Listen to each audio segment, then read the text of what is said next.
Përshëndetje të gjithave, shihemi përsëri në këtë video me diçka krejt ndryshe. Jo si gjithmonë me një bizhu për flokët, por këtë radh me një bizhu për pemën e vitit të ri, për pemën e Krishtlindjes. För Weihnachtsbaum Schmuck. Shikoni, unë kam përgatitur diçka të cilat mund t'i varim në pemë dhe për shkak sepse janë roza kristali, ato do të ndriçojnë në efektin e dritave të pemës.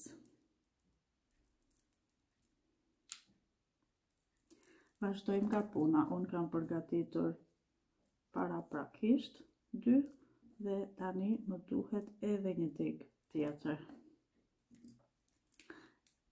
Për këtë më duhet tel 1 milimetër e trash,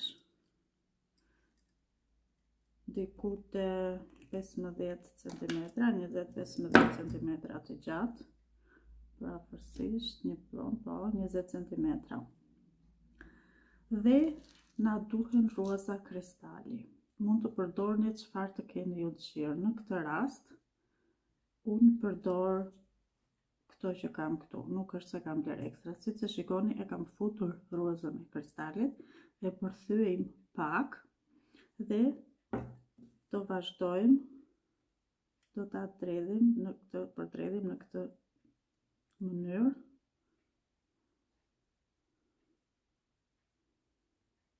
Që të krijojmë, që ta kemi rozën të lidhur. Më pas do të vi një ruaz tjetër. Unë kam krijuar një radhë dhe prandaj i marr në këtë mënyrë, një ruaz tjetër të vogël të bardhë, e cila do të vi këtu në fund.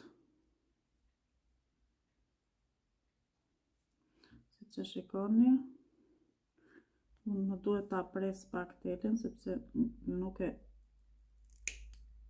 kam bërë siç duhet dhe nuk futet roza, është pak më e gjerë. Megjithatë, ju mund të ndryshoni dhe mund ta korrigjoni si në këtë rast.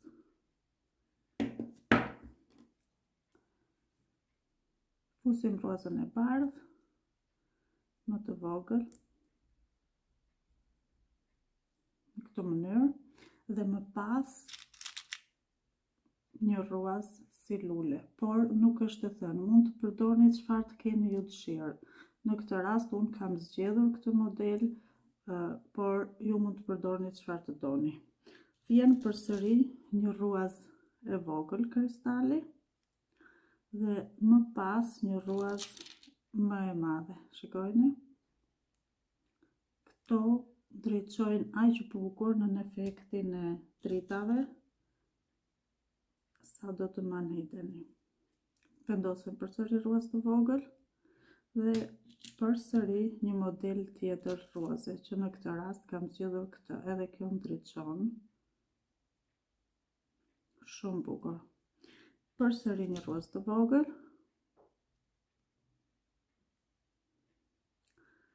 dhe përsëri një ruaz tjetër kristali. Vazhdojmë në këtë mënyrë derisa ta kemi përfunduar dhe të kemi arritur numrin dhe gjatësinë e duhur.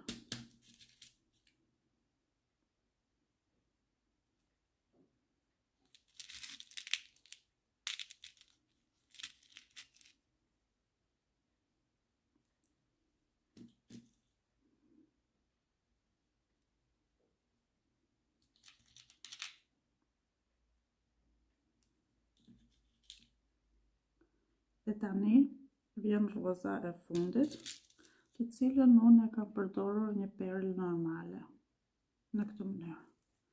Shikoni? Tani unë do të bëj një përdredhje, dua t'ja u tregoj si kam bërë këtu, shikoni?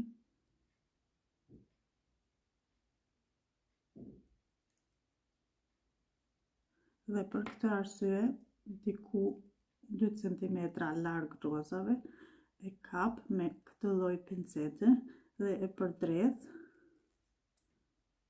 duke krijuar një sust. Po, në këtë mënyrë. Pjesën tjetër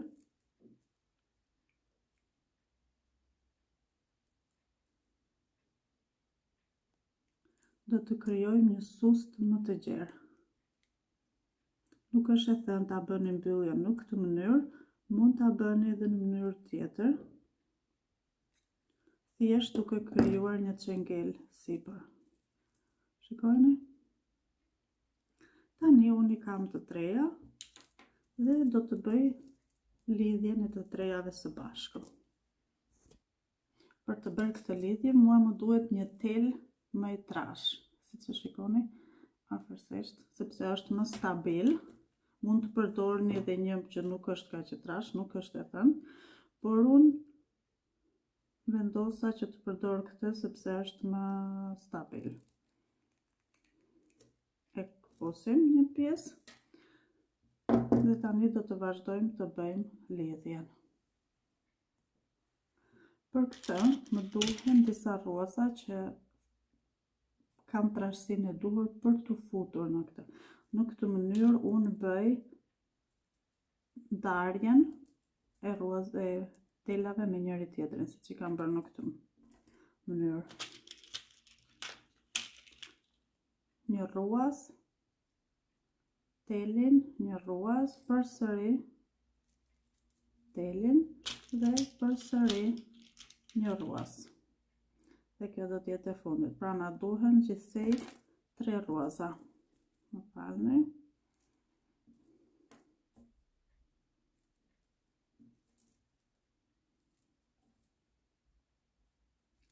Tre ruaza dhe 3 tela. Mund ta bëjmë dhe më të madhe, por unë preferoj që të bëj më shumë dhe të bëj pak më të vogla.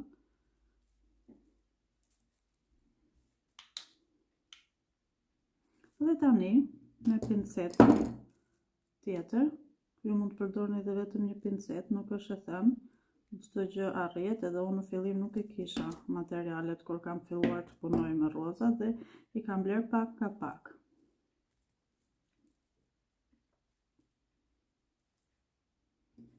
Pra, do ta mbyllim në këtë mënyrë.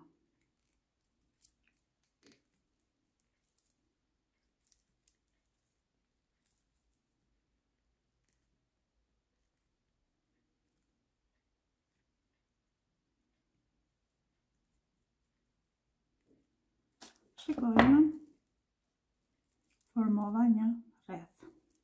Këtë mund ta varim në këtë mënyrë siç e kemi në pemë, por unë preferova dhe i vendosa diçka të tillë, të cilën ka mundësi dhe t'ja ndryshoj ngjyrën sepse nuk po më pëlqen e kuqe. Megjithatë, po ja u tregoj dhe juve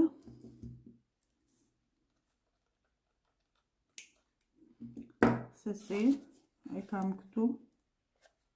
Po ja u tregoj dhe juve se si e bëra. Megjithatë, mendoj se nuk do ta lë të kuqe, por do vendos diçka me gold. Kjo është shumë e thjeshtë për të vënë. Thjesht besoj se i mbani mend që nga fëmijëria që i bënin lidhjet e tilla me këtë. Dhe e kemi gati. Siç e shikoni, kjo u zgjidh, s'ka problem. Siç e shikoni, i kemi gati. Flokët e të borës për të tema e Krishtlindjes. Faleminderit që më ndiqni dhe shihemi në videon e ardhshme.